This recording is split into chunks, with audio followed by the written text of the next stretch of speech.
Welcome to This Explainer. I am absolutely thrilled to have you here today because we are diving into a topic that is fundamentally shifting how we understand the human mind.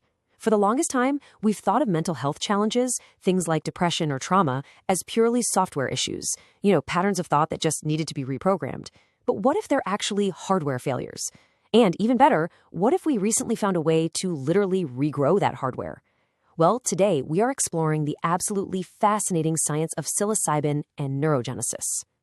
Okay, so let's jump right in with this massive number, 3.9.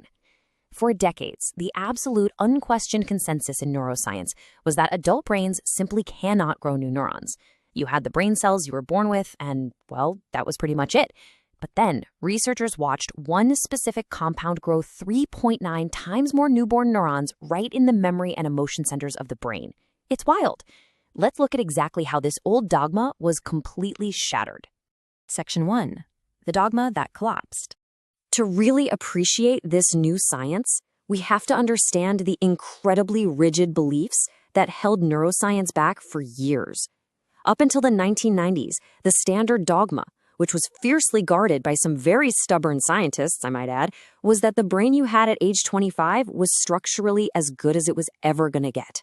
Every year of stress, every traumatic event, it just chipped away at it permanently. But then, in 1999, researchers Elizabeth Gould and Charles Gross proved that the adult human brain actually produces new cells constantly, specifically in the hippocampus. We finally realized that neurogenesis isn't just some weird biological fluke, it's an ongoing, absolutely vital repair mechanism for our neural circuitry. Think about the weight of that for a second. When that repair mechanism breaks down, whether that's due to chronic stress, inflammation, or just aging, the hardware of your brain actually shrinks. We can measure this physical volume loss in the hippocampus of patients dealing with major depressive disorder and PTSD. This means depression isn't just a bad mood. It's not just a software bug. It is a physical hardware failure caused by stress, literally suppressing this vital cell growth mechanism. Section 2, the psilocybin breakthrough. So back in 2013, a study came out that completely upended our understanding of how quickly we can fix this broken hardware. Researchers at the Scripps Research Institute used a really clever labeling technique to track newly born brain cells in mice. When they compared a saline placebo to a single dose of psilocybin, the psilocybin group showed a 3.9 times increase in new neurons. I mean, that is not a little 20% bump. We are talking about a massive 290% increase over baseline. And the craziest part? These weren't just useless placeholder cells. The animals actually showed improved learning, which tells us those brand new neurons successfully wired themselves right into the active circuits of the brain. Section 3, the molecular repair cascade. Okay, so how on earth is this actually happening? Let's pop the microscopic hood and look at the biological machinery driving this staggering cellular growth. It all comes down to an exact three-step cascade that acts as a biological trigger. First, the compound activates the 5-HT2A serotonin receptor. And this isn't just a chemical hanging out, it's literally flipping a switch that releases something called BDNF. Next, that BDNF signals the tri-Kb pathway, which effectively forces the neurons to branch out and grow. Finally, a master regulator called mTOR gets activated and it synthesizes the proteins needed to build entirely new synaptic connections. Let's zero in on that first domino for a minute. BDNF, brain-derived neurotrophic factor. Honestly, you can just think of it as Miracle-Gro or fertilizer for your brain. In depressed patients, BDNF levels are consistently suppressed. Now, traditional daily antidepressants do eventually elevate BDNF, but they take weeks and weeks of daily dosing to produce even a modest increase. A single psilocybin session, on the other hand, it spikes this brain fertilizer by an incredible 200 to 800% above baseline, and those elevated levels can stick around for weeks. And in 2018, researchers at UC Davis actually watched this build into physical branching in real time on cortical neurons. They found a 200% increase in dendritic spines. Those are the tiny little protrusions on the branches of neurons where new synapses actually form. They were so thorough, they even chemically blocked the TRKB and mTOR pathways just to be totally sure. And boom, the growth stopped.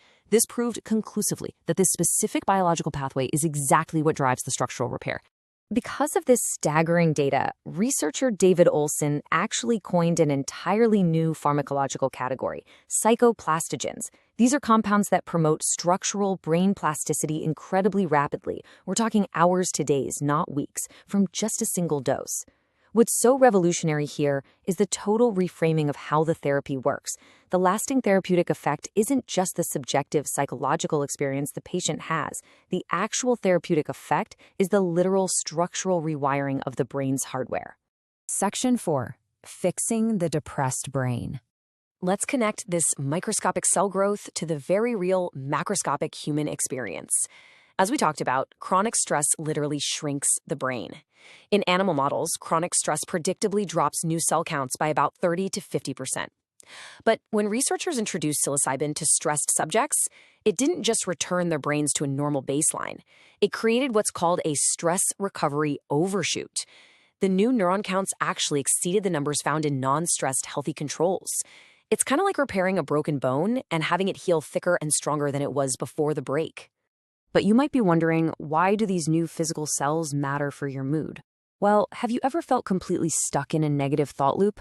Or maybe you felt like one bad event suddenly painted your entire life in a terrible light?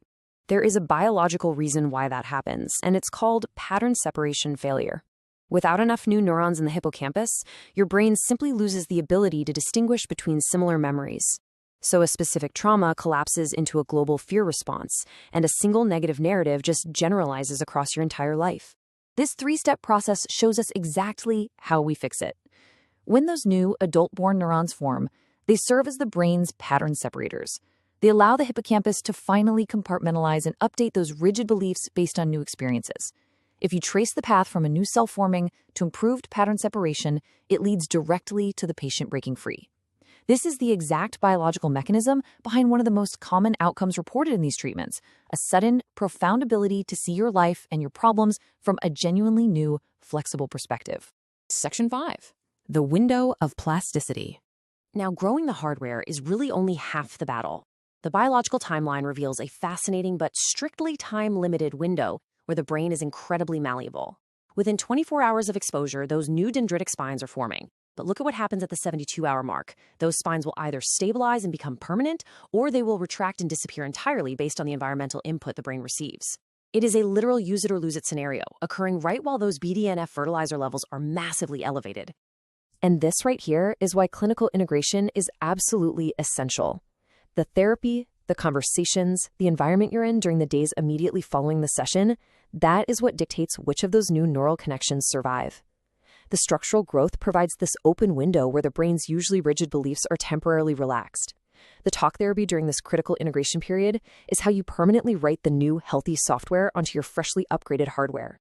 Now, you might be thinking, okay, this is great for mice, but does all this microscopic animal data actually translate to humans? It perfectly mirrors it. Human trials show increased cortical thickness in prefrontal regions, which perfectly aligns with that dendritic branching we talked about.